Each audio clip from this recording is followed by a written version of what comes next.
அன்னை தகவல் சேனலில் இன்றைக்கி என்ன பார்க்க போகிறோம் அப்படின்னா, இந்தியா போஸ்ட் பேமெண்ட்ஸ் பேங்கில் பணி அப்படின்னு சொல்லியிருக்காங்க. இது ஒரு சென்ட்ரல் கவர்மெண்ட்டு ஜாபு. என்ன போஸ்டிங் கால்ஃபார் பண்ணியிருக்காங்க அப்படின்னா, எக்ஸிக்யூட்டிவ். மொத்தம் 348 போஸ்டிங்க்கு கால்ஃபார் பண்ணியிருக்கோம் அப்படின்னு சொல்லியிருக்காங்க.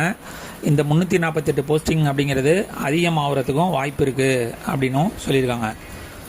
இந்த எக்ஸாமுக்கு யார் விண்ணப்பிக்கலாம் அப்படின்னா, 20லேருந்து 35 வயசு இருக்கிறவங்க யார் வேணாலும் இதுக்கு விண்ணப்பிக்கலாம் அப்படின்னு சொல்லியிருக்காங்க. இந்த எக்ஸாமுக்கு ஆன்லைன் மூலியமாக மட்டும்தான் விண்ணப்பிக்க முடியும்.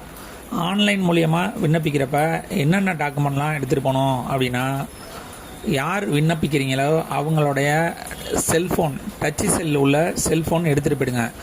ஏன் அப்படின்னா, ஃபஸ்ட்டு ரிஜிஸ்ட்ரேஷன் பண்ண அடுத்த காலத்தில் லைவ் ஃபோட்டோ அப்படி இல்லை அப்படின்னா, உங்களுடைய செல்ஃபோனில் யூசர் ஐடி பாஸ்வேர்டு ஓப்பன் பண்ணி செல்ஃபி மாதிரி உங்கள் ஃபோட்டோவை அப்லோட் பண்ண சொல்கிறாங்க. இப்போ railway requirement board, bank exam எல்லாத்துலேயும் இது மாதிரி கொண்டு வந்துட்டாங்க. அதனால் டச்சு செல்லு கண்டிப்பாக எடுத்துகிட்டு போயிடுங்க.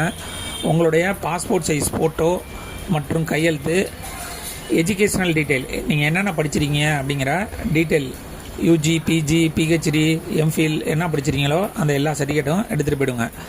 என்றைக்கு முடிச்சிங்க, எவ்வளோ பர்சன்டேஜ் அப்படிங்கிற கேள்வி கேட்பாங்க. அதனால் அந்த சர்டிஃபிகேட் ஜெராக்ஸ் காப்பி எடுத்துகிட்டு போயிடுங்க. மந்த்லி சேலரி எவ்வளோ சொல்லியிருக்காங்க அப்படின்னா 30,000 அப்படின்னு சொல்லியிருக்காங்க. விண்ணப்பிக்க கடைசி நாள் 29/10/2025. டிஸ்கிரிப்ஷனில் லிங்க்கு கொடுத்துருக்கேன். விண்ணப்பித்து வெற்றி பெற்று பணியில் சேருக. நன்றி, வணக்கம்.